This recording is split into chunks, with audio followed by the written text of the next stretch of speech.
Hello everyone. Jatin medical and nursing academy की online classes में आपका बहुत बहुत स्वागत है। मेरा नाम आर डी चौधरी है।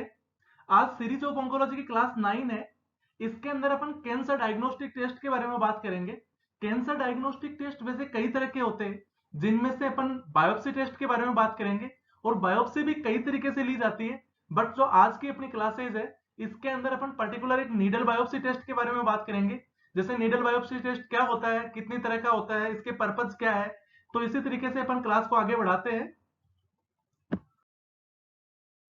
क्लास के अंदर आज सबसे पहले अपन बात करते हैं ओवरव्यू टॉपिक्स का। इस क्लासेस के अंदर जितने टॉपिक्स डिस्कस करने वाले हैं, सबसे पहले अपन इस क्लास में बात करेंगे इंट्रोडक्शन ऑफ बायोप्सी की। फिर बात करेंगे पर्पज ऑफ बायोप्सी। उसके बाद बात करेंगे टाइप्स ऑफ बायोप्सी, कितने टाइप्स की बायोप्सी होती है। जिसके अंदर आज की जो अपनी क्लास है वो पर्टिकुलर सिर्फ नीडल बायोप्सी टेस्ट के बारे में बात करने वाले हैं। Types of needle biopsy test. Number 1, fine needle aspiration, जिसको अपन एफएनए टेस्ट बोलते हैं। फिर बात करेंगे कोर नीडल बायोप्सी के बारे में, जिसको अपन सीएनए बोलते हैं। फिर बात करेंगे वैक्यूम असिस्टेड बायोप्सी के बारे में। और उसके बाद बात करेंगे इमेज गाइडेड बायोप्सी के बारे में। ये चार तरह की तो जो बायोप्सी नीडल्स होती है, इनके बारे में बात करेंगे। और उसके बाद बात करेंगे, सबसे इंपॉर्टेंट है, डिफरेंस बिटवीन एफएनए एंड सीएनबी। यानी अपन फाइन नीडल एस्पिरेशन और कोर नीडल बायोप्सी के बीच डिफरेंस के बारे में बात करेंगे। आज की क्लास के अंदर अपन सिर्फ सबसे पहले तो बात करते हैं बायोप्सी टेस्ट के बारे में, जिसका सबसे पहले इंट्रोडक्शन देखते हैं। Removal of tissue sample from body for microscopic examination, usually to establish A diagnosis. Body के किसी एक पर्टिकुलर पार्ट से वहां से टिश्यू सैंपल कलेक्ट करना और उसको माइक्रोस्कोपिक एग्जामिनेशन के लिए लेबोरेटरी में भेज के उसका डायग्नोस करवाना बायोप्सी टेस्ट कहलाता है। यानी एक बॉडी के अंदर एक पर्टिकुलर पार्ट जहां पे अपने को सस्पिशियस कैंसर के चांसेस है कि कैंसर वहां पे डेवलप हो सकता है, तो वहां से एक पर्टिकुलर पार्ट से टिश्यू का सैंपल कलेक्ट किया जाता है। और टिश्यू का सैंपल कलेक्ट करके उसको लेबोरेटरी के अंदर भेजा जाता है माइक्रोस्कोपिक एग्जामिनेशन के लिए, जिससे कि डायग्नोसिस स्टेब्लिश हो सके। यानी कैंसर को डायग्नोस करने के लिए बायोप्सी टेस्ट करवाया जाता है। बट यहां अपन बात करेंगे कि जो बायोप्सी टेस्ट होते हैं वो सिर्फ कैंसर को डायग्नोस करने के लिए नहीं होते, इसके कुछ अदर पर्पज भी होते हैं, जिनके बारे में भी अपन यहाँ पे बात करेंगे। अब इसके अंदर अपना नेक्स्ट टॉपिक है, वो है पर्पज ऑफ बायोप्सी। बायोप्सी कराने के क्या क्या पर्पज हो सकते हैं। Biopsy are use to identify abnormal cell. यदि इसका मेन पर्पज देखें अपन, तो होता है अबनॉर्मल सेल को आइडेंटिफाई करने के लिए अपन बायोप्सी लेते हैं। यानी जो स्ट्रक्चर होती है, नॉर्मल स्ट्रक्चर होती है सेल की, उस नॉर्मल स्ट्रक्चर के कंपैरिजन में उसके अंदर किसी भी प्रकार के अबनॉर्मल चेंजेस आ जाते हैं, तो उसलिए अपन वहां पे बायोप्सी करवाते हैं। या फिर वहां पे ओवर ग्रोथ होने लग जाती है, तो वहां पे बायोप्सी लेके उसके अंदर अपन कैंसर का डायग्नोस करते हैं। फिर अपन बात करते हैं, the result of biopsy can often help health care professional to diagnose a wide range of condition. जो बायोप्सी होती है वो एक हेल्थ केयर प्रोफेशनल की क्या हेल्प करती है, जो वहां पे एक कैंसर डेवलप हो रहा है या कोई अदर प्रकार की डिजीज है, तो उसको डायग्नोस करने के लिए हेल्थ केयर प्रोफेशनल की हेल्प करती है क्या, बायोप्सी। इसके अंदर कुछ अदर कंडीशंस भी होती है, जिनके बारे में भी अपन यहाँ पे बात करेंगे। जैसे इससे क्या क्या डायग्नोस हो सकता है। Number 1, cancer. कैंसर के डायग्नोसिस के लिए बायोप्सी लेते हैं अपन। उसके बाद बात करेंगे पेप्टिक अल्सर की। यानी पेप्टिक अल्सर को भी बायोप्सी से ही डायग्नोस किया जाता है, because ulcer that affect the digestive system. पूरे डाइजेस्टिव सिस्टम को अल्सर अफेक्ट करता है, इसलिए अल्सर को भी अपन डिटेक्ट करने के लिए, डायग्नोस करने के लिए वहां पे बायोप्सी टेस्ट करते हैं। उसके बाद बात करते हैं हेपेटाइटिस। लीवर बायोप्सी लेते हैं। यानी लीवर बायोप्सी इसलिए लेते हैं कि वहां पे हेपेटाइटिस का डायग्नोस करने के लिए, यानी इन्फ्लेमेशन ऑफ लीवर का डायग्नोस करने के लिए, तो इसके पर्पज के लिए भी बायोप्सी यूज होती है। फिर बात करते हैं किडनी डिजीज की। यदि किडनी के अंदर किसी प्रकार की डिजीज की अपने को डायग्नोस करना होता है, तो वहां पे भी बायोप्सी ली जाती है। उसके बाद बात करते हैं जैसे एंडोमेट्रियोसिस, तो वहां से एंडोमेट्रियोसिस को डायग्नोस करने के लिए एंडोमेट्रियम का सैंपल कलेक्ट लेते हैं, किसके द्वारा, पंच बायोप्सी के द्वारा। यानी कई तरह की बायोप्सीज के टाइप होते हैं, जिनको अपन आगे स्लाइड के अंदर डिस्कस करेंगे। अब अपन बात करते हैं यहाँ पे टाइप्स ऑफ बायोप्सी, जिसके अंदर नीडल बायोप्सी टेस्ट। आज का जो अपना टॉपिक है वो है नीडल बायोप्सी टेस्ट। तो नीडल बायोप्सी टेस्ट को अपन डिटेल से पढ़ते हैं। सबसे पहले देखते हैं नीडल बायोप्सी टेस्ट होता क्या है।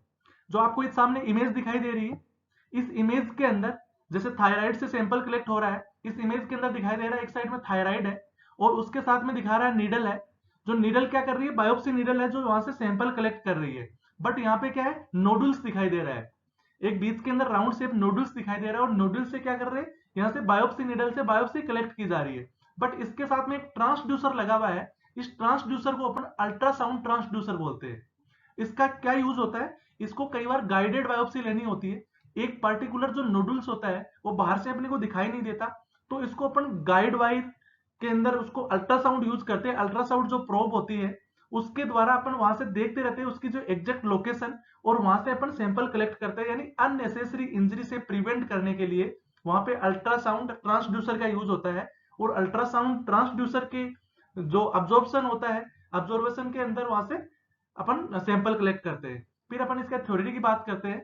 ए needle biopsy is procedure to obtain a sample of cell from your body for laboratory testing. Needle biopsy के अंदर क्या होता है, नीडल बायोप्सी एक वो प्रोसीजर है जिसके अंदर नीडल के द्वारा एक पर्टिकुलर पार्ट से सेल का सैंपल कलेक्ट किया जाता है और उसको लेबोरेटरी में भेज के और उसका टेस्टिंग कराई जाती है, यानी उसका माइक्रोस्कोपिक एग्जामिनेशन कराया जाता है। ओके फ्रेंड्स, फिर अपन बात करते हैं नीडल बायोप्सी में भी यूज टू टेक टिश्यू और फ्लूइड सैंपल। नीडल बायोप्सी के द्वारा टिश्यू का सैंपल भी कलेक्ट किया जाता है और फ्लूइड का सैंपल भी कलेक्ट किया जाता है। कहां से किया जाता है, जैसे मसल्स होगी, बोन होगी एंड अदर ऑर्गन हो गए जैसे लीवर, लंग्स। तो इसी तरीके से बॉडी के एक पर्टिकुलर पार्ट से फ्लूइड या फिर टिश्यू इनका सैंपल कलेक्ट किया जाता है। फिर अपन बात करते हैं नेक्स्ट स्लाइड के अंदर, इसके अंदर अपन बात करेंगे इसके बाद टाइप्स ऑफ नीडल बायोप्सी। जो नीडल बायोप्सी होती है वो कितनी तरह की होती है, तो मोस्टली ये 4 टाइप्स की होती है नीडल बायोप्सी टेस्ट। जैसे यहाँ पे ये आपको इमेज दिखाई दे रही है, ये नीडल को अपन थोड़ा सा पहचानने की कोशिश करेंगे। तो ये फाइन नीडल एस्पिरेशन है जिसको अपन एफएनए टेस्ट भी बोलते हैं। कई बार सुना होगा एफएनए टेस्ट होता है, बट जो फाइन नीडल एस्पिरेशन होती है उसको एफएनए टेस्ट बोलते हैं। इस नीडल को भी अपन फाइन नीडल बोलते हैं, ये फाइन नीडल है क्योंकि कई प्रकार की नीडल्स होती है, जैसे फाइन नीडल होती है, कोर नीडल होती है। तो इसी तरीके से ये क्या है, इस इमेज बेस्ड क्वेश्चन के अंदर भी इस तरह से पूछा जा सकता है, क्योंकि एम्स आजकल इमेज बेस्ड क्वेश्चन ज्यादा पूछता है, तो उसके अंदर पूछा जा सकता है कि इस नीडल का नाम क्या है, तो इसका नाम है फाइन नीडल।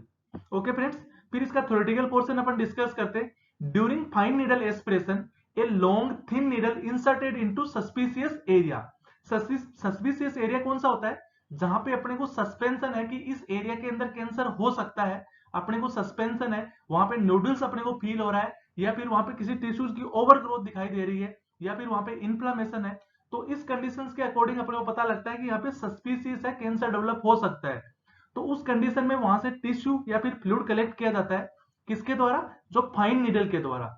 जब फाइन नीडल एस्पिरेशन होता है उस कंडीशन में इस तरह की एक लॉन्ग नीडल होती है, थिन नीडल होती है, जिसको इंसर्ट करवाया जाता है कहां पे, सस्पिशियस एरिया के अंदर। उसके बाद a syringe is used to draw out fluid and cell for analysis. और इसको सिरिंज होती है, वो सिरिंज को इस नीडल के साथ अटैच कर दिया जाता है और इससे उसको अपन ड्रॉ करते हैं फ्लूइड को, यानी फ्लूइड को प्लंगर की हेल्प के द्वारा अपन ड्रॉ करते हैं और ड्रॉ करके फ्लूइड या सेल्स को अपन एनालिसिस के लिए लेबोरेटरी के अंदर भेज देते हैं। उसके बाद बात करेंगे, ये एक तरह से इंडोर प्रोसीजर है और ज्यादा एक्सपेंसिव भी प्रोसीजर है। उसके बाद बात करेंगे, each sample take obtain 10 to 20 second to obtain.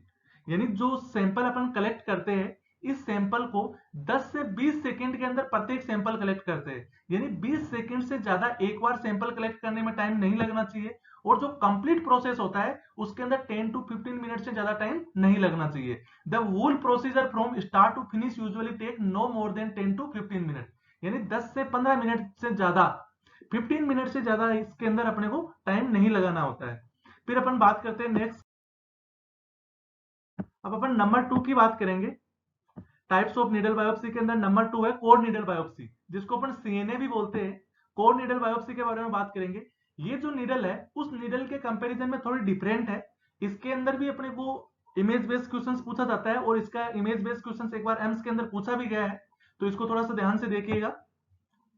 A larger needle with cutting tip, इसके अंदर जो नीडल होती है उसके अंदर जो थिन एंड लॉन्ग होती है, जो एफएनए टेस्ट होता है, जो फाइन नीडल होती है वो एक तो लॉन्ग होती है और उसके साथ ही साथ थिन होती है। बट यहाँ पे जो नीडल होती है वो लार्जर होती है, किसके कंपैरिजन में, एफएनए के कंपैरिजन में। और उसके साथ ही साथ जो इसकी टिप होती है वो कटिंग टाइप की होती है। Is used during core needle biopsy A draw a column of tissue use of suspicious area.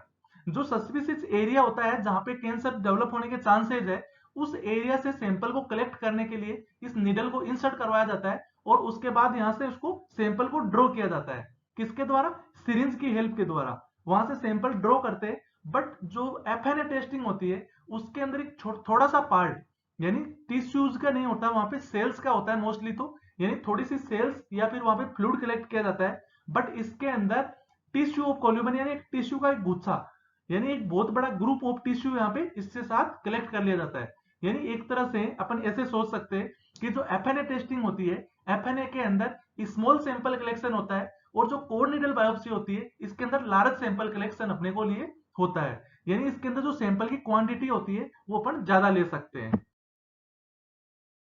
इसके बाद अपन बात करेंगे टाइप्स ऑफ नीडल बायोप्सी के अंदर नंबर 3, यानी vacuum assisted biopsy. Vacuum assistant biopsy करते हैं उसके अंदर इस तरह की नीडल होती है, यानी जहां पे नीडल से प्लंगर की हेल्प से अपन सैंपल कलेक्ट करते हैं वहां पे वैक्यूम क्रिएट किया जाता है, यानी एक वैक्यूम डिवाइस से उसको कनेक्ट कर दिया जाता है जिससे खूब सारा सैंपल, यानी जो सैंपल की जो क्वांटिटी होती है वो अपने को और ज्यादा चाहिए, तो इस कंडीशन में अपने को वैक्यूम असिस्टेंट बायोप्सी की जरूरत होती है।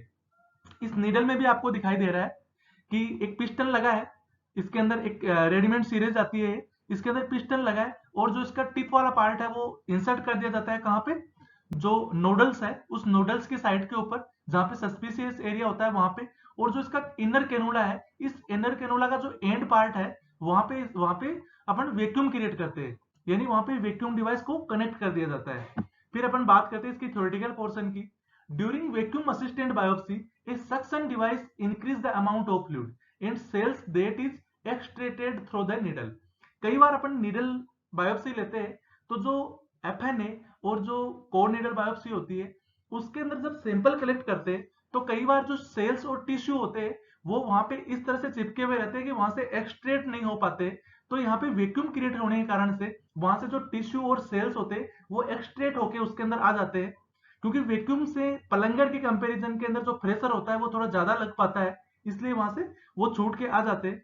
और यहाँ पे जो वैक्यूम असिस्टेंट बायोप्सी होती है इसके अंदर जो नीडल होती है, नीडल के साथ में क्या किया जाता है, जो वैक्यूम डिवाइस होता है वो इसके साथ अटैच कर दिया जाता है। बट इसके लिए भी अपने से इमेज बेस्ड क्वेश्चन पूछा जा सकता है। तो ये है जो इमेज दिखाई दे रही है, ये क्या है? वैक्यूम असिस्टेंट बायोप्सी के लिए यूज होने वाली नीडल है।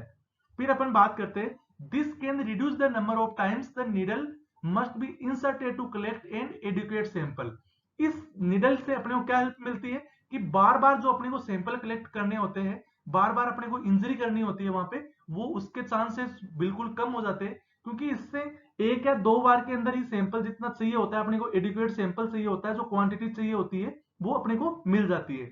यदि ज्यादा क्वांटिटी के अंदर अपने को सैंपल कलेक्ट करना होता है तो वहां पे वैक्यूम असिस्टेंट बायोप्सी की जो नीडल्स होती है उसको यूज किया जाता है। जो एफएनए टेस्टिंग होती है उसके अंदर यदि स्मॉल अमाउंट के अंदर सैंपल कलेक्ट करना होता है तो यूज होती है, उसके बाद उससे थोड़ा ज्यादा सैंपल कलेक्ट करना होता है तो वहां पे कोर नीडल बायोप्सी यूज होती है, और उससे भी ज्यादा यानी और ज्यादा मात्रा के अंदर वहां पे सैंपल कलेक्शन करना होता है तो वहां पे वैक्यूम असिस्टेंट बायोप्सी का यूज होता है। फिर अपन नेक्स्ट स्लाइड में बात करते हैं। अब अपन बात करेंगे number 4, types of needle biopsy के अंदर अपन नंबर 4 की बात करेंगे। ये है image guided biopsy. Image guided biopsy के अंदर क्या होता है, जो नीडल बायोप्सी की जाती है उसको इमेज गाइडेड की जाती है। जिसके अपन थ्योरेटिकल पोर्शन की बात करें तो image guided biopsy combine and imaging procedure. जो इमेज बायोप्सी होती है जो इमेजिंग प्रोसीजर के साथ की जाती है, जैसे अपन नीडल एस्पिरेशन बायोप्सी की जाती है जैसे एफएनए या फिर कोर नीडल बायोप्सी, तो उनके साथ में ही अपन जो अल्ट्रासाउंड या सीटी स्कैन या कुछ इस तरह का जो इमेजिंग प्रोसीजर साथ में करते हैं जिनके कारण से वहां पे अननेसेसरी इंजरी से अपन प्रिवेंट हो सके, जैसे एक्सरे यूज किया जाता है या फिर कंप्यूटराइज्ड टेमोग्राफी जैसे सीटी स्कैन यूज किया जाता है या फिर मैग्नेटिक रेजोनेंस इमेजिंग यानी एमआरआई यूज किया जाता है या फिर अल्ट्रासाउंड ट्रांसड्यूसर यूज किया जाता है।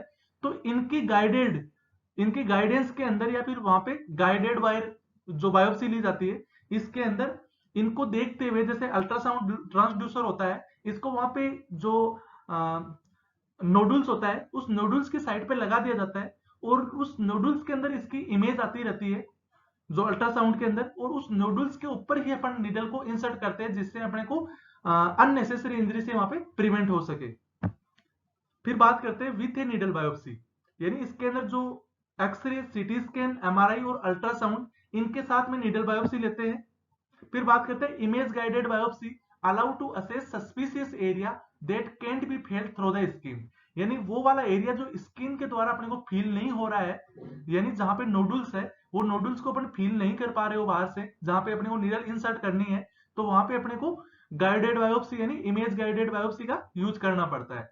Such as abnormalities on liver, lungs and prostate, जैसे लीवर और लंग्स हो गया, जैसे प्रोस्टेट हो गए, इनके इनर साइड के अंदर कहीं पे इस तरह का नूडल्स बन गया हो जो अपने को बाहर से फील नहीं हो रहा है, तो उस कंडीशन में अपने को इमेज गाइडेड बायोप्सी का यूज करना पड़ता है। फिर अपन बात करते हैं patient will receive a local anaesthetic to numb the area being biopsied in order to minimise the pain. यदि इस तरह की बायोप्सी अपने को लेनी होती है, जो इमेज गाइडेड बायोप्सी, या फिर जो अपने सैंपल की जो क्वांटिटी ज्यादा होती है जैसे कोर नीडल बायोप्सी, तो उस कंडीशन में अपने को लोकल एनेस्थेटिक वहां पे पेशेंट को देना होता है, जिनके कारण से जो पेन होता है, जिस जगह पे पेन होना होता है, उसको अपन मिनिमाइज कर सकते हैं, यानी उससे प्रिवेंट कर सकते हैं। अब अपन नेक्स्ट बात करते हैं डिफरेंस बिटवीन एफएनए एंड सीएनबी, यानी fine needle aspiration and core needle biopsy के लिए अपन यहाँ पे डिफरेंस देखेंगे। ये इसलिए पढ़ रहे हैं यहाँ पे क्योंकि एग्जाम के लिए अपन देखें तो जो fine needle aspiration and core needle biopsy है, यहाँ से काफी सारे क्वेश्चंस पुटअप होते हैं, यानी कॉम्पिटिटिव एग्जाम्स के अंदर यहाँ से बहुत ज्यादा क्वेश्चंस आते हैं। तो इनका डिफरेंस अपन देख लेते हैं। जो जितनी भी नीडल बायोप्सी होती है, तो नीडल बायोप्सी में सबसे इंपॉर्टेंट टॉपिक है वो है fine needle aspiration and core needle biopsy. तो जो फाइन नीडल एस्पिरेशन होती है, इसके बारे में बात करें तो a very thin hollow needle use to take small amount of fluid और टिश्यू। जो फाइन नीडल एस्पिरेशन होता है, इसके अंदर एक तो पतली नीडल होती है, थिन होती है, और जो होलो नीडल होती है, और इसके यूजेज की अपन बात करें तो बहुत ही स्मॉल अमाउंट के अंदर फ्लूइड यहाँ पे या फिर टिश्यू कलेक्ट किए जाते हैं। फिर अपन कोर नीडल बायोप्सी की बात करें तो इसके अंदर थोड़ी जो नीडल होती है वो एफएनए के कंपैरिजन में लार्जर नीडल होती है। फिर अपन फाइन नीडल एस्पिरेशन की बात करें तो ये साइटोलॉजिकल टेस्ट के लिए सुटेबल होती है। ओके, क्योंकि साइटोलॉजिकल टेस्टिंग के लिए सुटेबल इसलिए होती है कि यहाँ से सेल्स का सैंपल अपन ज्यादा कलेक्ट कर पाते हैं, और जो कोर नीडल बायोप्सी होती है इसके अंदर टिश्यू का सैंपल ज्यादा कलेक्ट होता है। फिर बात करते हैं कोर नीडल बायोप्सी की, तो इसके अंदर remove A small cylindrical of tissue, इसके अंदर खूब सारे टिश्यूज को एक साथ अपन कलेक्ट कर सकते हैं, और जो एफएनए है इसके अंदर बहुत ही कम मात्रा के अंदर या फिर कम क्वांटिटी के अंदर सैंपल कलेक्ट होता है। तो जो एफएनए टेस्टिंग होती है इसके अंदर डज नॉट रिक्वायर एनेस्थीसिया, इसके अंदर एनेस्थीसिया की जरूरत नहीं होती है। और जो कोर नीडल बायोप्सी होती है इसके अंदर लोकल एनेस्थीसिया की जरूरत होती है। फिर बात करते हैं इसके रिजल्ट से स्कार डेवलप होने की, तो जो एफएनए टेस्टिंग होती है इससे किसी भी प्रकार का स्किन के ऊपर स्कार डेवलप नहीं होता है, और जो कोर नीडल बायोप्सी होती है इससे अपने स्किन के ऊपर, बॉडी के ऊपर स्कार डेवलप हो जाते हैं। फिर अपन बात करते हैं एफएनए टेस्टिंग की, तो इसके अंदर डिस्टिंग्विश सेल रिसेप्टर, ये जो can not distinguish cell receptor, ये किसी भी प्रकार के सेल रिसेप्टर को डिस्टिंग्विश नहीं कर पाती है, बट जो कोर नीडल बायोप्सी होती है वो सेल रिसेप्टर को यहाँ पे शो करती है। फिर अपन बात करते हैं फाइन नीडल एस्पिरेशन की, तो इसके अंदर कैन नॉट डिटेक्ट इन्वेजन, इसके अंदर इन्वेजन की कोई जरूरत नहीं होती है, इन्वेजन डिटेक्ट नहीं होता है। बट जो कोर नीडल बायोप्सी होती है इसके अंदर इन्वेजन डिटेक्ट होता है। ओके फ्रेंड्स, तो जो आज की क्लास थी वो काफी शॉर्ट थी, इसके अंदर ही अपन नेक्स्ट क्लास के अंदर फिर बात करेंगे दूसरी प्रकार की जो बायोप्सी के बारे में, जो अपन 2 से 3 क्लास होगी बायोप्सी के लिए, क्योंकि बायोप्सी बहुत ही इंपॉर्टेंट टॉपिक है। ओके फ्रेंड्स, यदि आप Jatin medical and nursing academy YouTube channel पे नए हैं तो चैनल को सब्सक्राइब जरूर कर लीजिएगा, और इसके साथ ही साथ बेल आइकन को जरूर प्रेस कर लीजिए, जिसके कारण से हमारी आगे आने वाली जो भी वीडियोज होगी उनका नोटिफिकेशन आपको मिल जाएगा। और वीडियो को लाइक करें और इसके साथ ही साथ शेयर करें, और कमेंट सेक्शन के अंदर जाके हमें कमेंट करके जरूर बताएं कि आपको ये वीडियो कैसी लगी।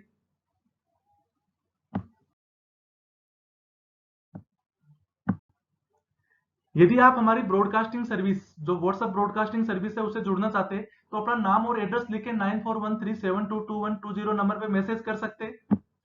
हमारा फेसबुक पेज है Jatin medical and nursing academy के नाम से, तो उसको भी लाइक कीजिए, और हमारे एक इंस्टाग्राम पे भी पेज है Jatin medical and nursing academy के नाम से, तो उसको भी फॉलो कर लीजिए, क्योंकि जो इंस्टाग्राम और फेसबुक पे जो पेज है इन पे रूटीनली जो हमारी एक तो इमेज बेस्ड क्वेश्चन वहां पे आते रहते हैं, और इसके साथ ही साथ जो वीडियो होगी उस वीडियो का भी वहां पे नोटिफिकेशन मिल जाता है। और यदि इसी तरह किसी भी प्रकार की नर्सिंग से रिलेटेड, मेडिकल से रिलेटेड जो भी इंफॉर्मेशन होती है वो भी वहां पे मिल जाती है।